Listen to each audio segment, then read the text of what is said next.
주간 대치동 자원장 시작하겠습니다. 자, 1부는 최신 교육 정보 나갑니다. 3월 19일 기사인데요. 약대 37개교 전체 6년제 학부제 전환 확정 2022학년 1743명 모집. 대박. 대박, 대박. 이제 달려야 하는 시기입니다. 자, 약대까지 내려왔어. 그럼 우리는 이걸 어떻게 이해해야 될까요? 총 37개 학교가 지금 전문대학원에서 학부로 내려오는 겁니다. 승부보기 되게 좋죠? 이과 선호 현상이 굉장히 강해지고 있는 지금 시국에서 자, 의치 한 수, 4개의 선택지에서 약까지 딱 들어가가지고 의치 한 약수 시대로 전환된 겁니다. 자, 여기서 우리가 그 입시 포인트 좀 알고 미리 알고 가면 되게 좋겠죠. 그러니까 고3 때 가서 포인트 안달 거면 이미 늦어요. 왜냐면 고1 때부터 우리 설계가 들어가야 되고 고1 때 그 설계가 들어가려면 초, 중, 등 때 방향성 설정을 굉장히 잘해야 되기 때문에 제가 이런 영상을 찍는 겁니다. 그래서 어머니 잘 귀 기울여 주세요. 의대, 약대, 한의대 뭐 나는 한의대 갈 거에 상관없어. 이런 게 아니에요. 사실 의대, 약대, 한의대 다 보고 생각하고 있어야 나중에 고를 수 있습니다. 자, 수시, 정시 제가 좀 나눠서 여기 포인트 몇 가지 집어드릴 건데요. 수시에서 교과 411명, 학종 361명, 논술 54명. 자, 되게 많이 뽑죠. 그런데 정시에 712명. 정시, 수시 거의 비슷합니다. 그러니까 정시도 준비를 많이 해야 되겠죠. 자, 수시에서 보면은 높은 수능 최저를 요구해요. 그러니까 무슨 말이냐면 내신만 타박타박 잘 받는다고 해서 들어가기가 굉장히 힘들어진다는 얘기죠. 수능 최저가 있기 때문에 그 수능 최저를 충족시켜야 됩니다. 즉 의치 한 약수 여기를 정복하기 위해서는 내신도 잘 받아야 되고 그리고 수능도 잘 볼 생각 하셔야 됩니다. 그래서 내신 혹시 못 보면 그 다음에 정시로 도전할 수도 있기 때문에 그러니까 둘 다 중요한 거죠. 수시나 정시 둘 다 내신과 수능 둘 다 중요하고 둘 다 수능은 특히 중요해요. 자, 정시에서 보면 712명을 뽑는데 요 인원수가 아까 1700명보다 작은 이유는 32개 학교 먼저 정원 발표 난 거 기준으로 정리되어 있기 때문입니다. 자, 여기서 중요한 지점이 있습니다. 자, 우리가 수능이 바뀌죠. 근데 정시 712명 중에서 712명 뽑는데 대부분의 학교들이 거의 앞으로는 다 그렇게 될 것 같아요.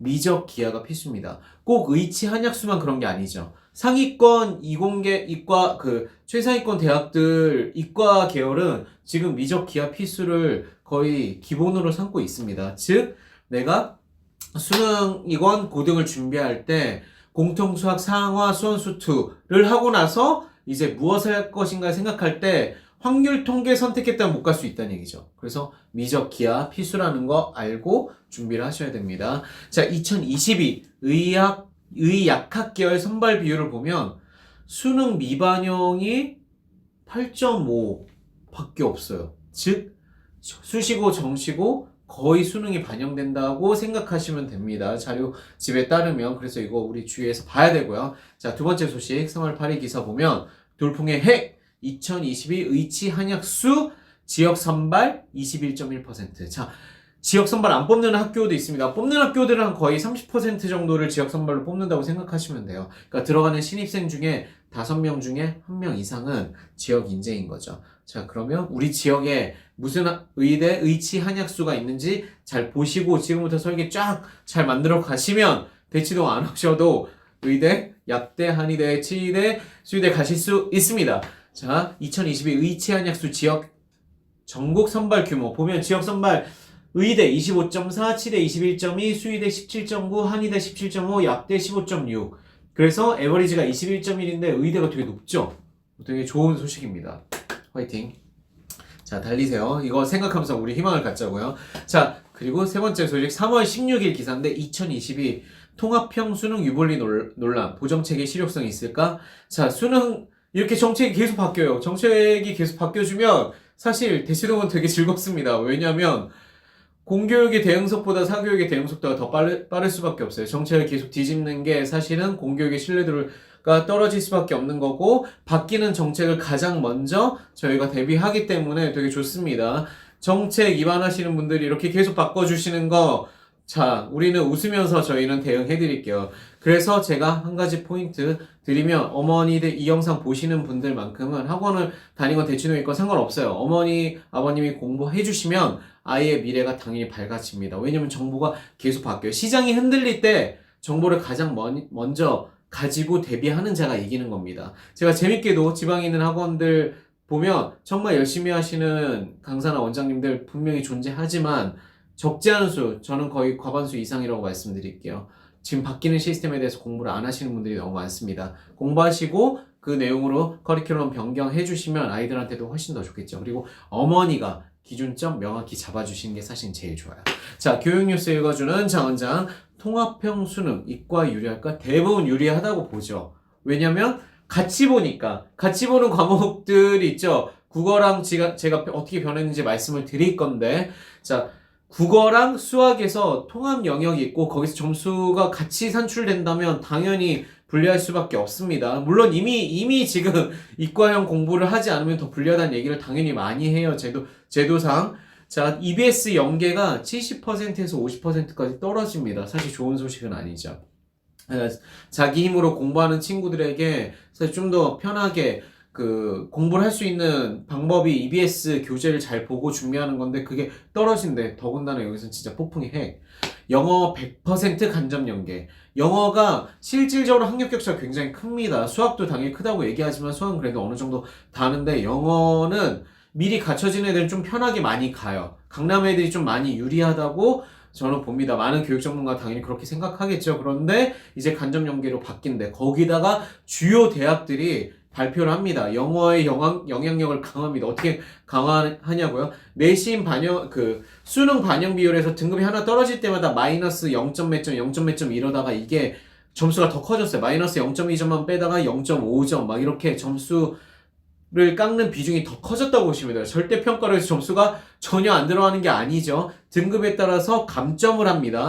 자, 그래서 문이과 통합이라는 얘기를 굉장히 많이 해요. 이러면 그냥 이과 가지고 뭐하러 문과 만들었냐, 지금 문과 애들은 어떻게 대비하라는 거냐, 이런 얘기가 굉장히 많습니다. 그러니까 우리가 제대로 알고 좀 준비하자고요. 그래서 수능, 자, 구체적으로 보면 국어 같은 경우는 공통과목이 뭐예요? 그래서 문학, 비문학이 공통과목으로 딱 묶이겠죠. 한 30문제 정도. 그리고 선택 과목 중에서 택 1을 합니다. 그러니까 화법작문이랑 언어매체가 뭐죠? 문법입니다. 화법작문 문법이 원래 15문제 정도로 딱 14문제 정도로 묶여 있었는데 이게 바뀐 거예요. 그래서 바뀌어서 이제 선택을 할 수 있어요. 그러면 애들이 어떻게 할까요? 화법작문 하겠죠. 문법을 할까요? 문법 거의 안 할 것 같은데. 그쵸? 그리고 수학 같은 경우는 공통과목 잘 알아두셔야 됩니다. 공통과목은 수원 수투입니다. 수학상어는 어디 있나요? 수학사당은 바닥 당연히 깔고 있죠. 기본이죠. 수학상어 모르는데 수원 수투는 어떻게 합니까? 당연한 거예요. 당연한 거. 자, 수원 수투의 선택 과목 중에 택일인데 확률, 미적분, 기하 중에 택하게 됩니다. 그러니까 내가 이과를 준비한다. 의학, 치한 준비한다. 이러면 당연히 미적분, 기하 제가 아까 필수라고 말씀드렸잖아요. 그 중에 선택을 해야 돼요. 그리고 자, 수능을 너무 모르시는 분들이 많아가지고 초, 중 학부모님들을 위해서 제가 정리 한번 딱 드리고 갈게요. 자, 국어 영역 같은 경우는 총 문항수가 45문항이고요. 오지선대하고 당연히 문항이 2점 또는 3점 몇 점입니다. 총 100점이고 시험시간이 80분이요. 굉장히 길죠. 고등학교 가기 전에 이렇게 긴 시험에 대한 연습을 하지 않으면 힘들어요. 수능형 연습을 한다는 건 긴 시간에 시험에서 시간을 쓰는 전략을 또 배워야 하는 겁니다. 수학 같은 경우는 30문제밖에 안 되지만 2, 3, 4점의 배점이 골고루 있고 거기다 총 100분을 줍니다. 30문제라도 엄청 힘들겠죠? 그쵸? 그리고 영어 같은 경우는 45분인데 자, 듣기 17문항이 있어요. 그러니까 나머지는 다 듣기가 아닌 거죠. 17문항의 듣기가 있고 총 70분을 줍니다. 그리고 한국사나 이제 탕고 같은 경우는 각 과목별로 20문항 정도 있고 30분씩을 줍니다. 그래서 보면 자, 기사 읽는 방법 좀 알려드리면 기사 읽을 때 의대, 서울대 의대 298 뭐야 298이 뭐지? 298이 뭐냐면 여기 국어, 수학, 영어랑 한국사는 필수잖아요. 필수는 빼고 얘네는 감점이니까 선택 과목 2개 해가지고 100점, 100점, 50점, 50점에서 총 300점을 기준으로 보는 겁니다. 물론 원점수가 아니라 표준 점수로 바꾼 걸 얘기하는 거예요. 그러니까 298점이 한 개 틀렸어. 물론 거의 한 개 틀린 거나 마찬가지인데 표준 점수화해서 300점이에요. 이 기준 국어, 수학, 탐구 2개를 묶는다고 보시면 돼요. 자, 여기까지 제가 뉴스 알려드렸습니다. 자, 앞에 뉴스 3개를 읽어드리나 시간이 되게 오래 갔는데 수능 때문에 제가 좀 설명드리냐. 어떻게 운영되는지 모르시면 사실 미래 대비하는 게 아니죠. 그쵸? 학원 선생님들 말만 듣지 마시고 어머니가 기준 좀 정확히 잡아주세요. 그럼 아이가 흔들리지 않고 잘할 수 있습니다. 자, 3월 17일 날 기사, 제가 마지막 기사 소개해드리는 건데 고3 교사 10명 중 4명 블라인드 평가 실효성 의문 정책 개선 선행돼야.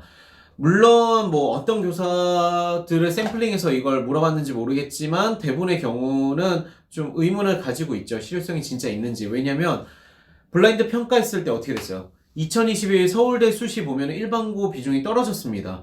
그러니까 이게 실제 데이터상으로는 그 수치가 많이 떨어진 건 아닌데 이게 왜 좀 문제가 되냐면 블라인드 면접 보면 원래 일반고 애들이 더 치고 올라왔을 거라고 생각하고 정책을 위반한 거예요. 그런데 실제 해보니까 어때요? 오히려 떨어졌어. 그러니까 올라갔어야 되는데 오히려 떨어졌으면 이거는 정책을 잘 잡은 건 아니겠죠. 거기다 왜 그런 사태가 만들어질까요? 여러 가지 원인들이 굉장히 복합적으로 작동을 합니다. 자, 일단 학생부의 양과 질이 당연히 차이 나죠. 외대부고 다니는 3등급 친구랑 그리고 지방에 좀 규모가 작은 학교의 전교 1등 친구 생기부 비교하면 누가 더 두꺼울까요? 비교 제가 굳이 말씀 안 드릴게요. 당연히 외대부가 두꺼운 경우가 더 많습니다. 그쵸? 그리고 두 번째, 면접을 봤을 때 이제 면접이 없는 경우도 있지만 면접을 보는 경우에는 일반고에서 되게 열심히 공부한 친구들, 특히 학교 활동이 막 되게 다양하지 않아. 거기서 막 원탑 찍으면서 진짜 열심히 한 친구들 막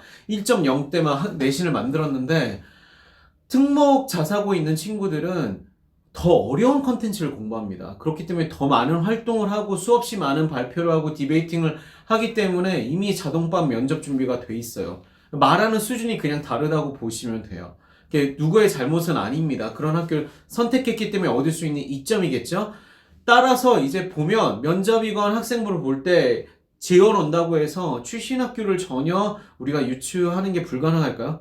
불가능하지 않다는 게 당연히 전문가들의 의견입니다. 불가능하지 않기 때문에 후광 효과가 완전히 지어지기가 굉장히 힘들겠죠. 그래서 이 블라인드 제도를 통해서 뭐 일반고가 훨씬 우월하다 이렇게 생각하시면 절대 안 됩니다. 우리가 정확히 행간을 읽고 제도의 어떤 허점들을 정확히 보고 있어야 돼요. 자, 그래서 제가 뉴스 준비한 거 여기까지입니다. 그러면 이제 Q&A로 넘어갈게요.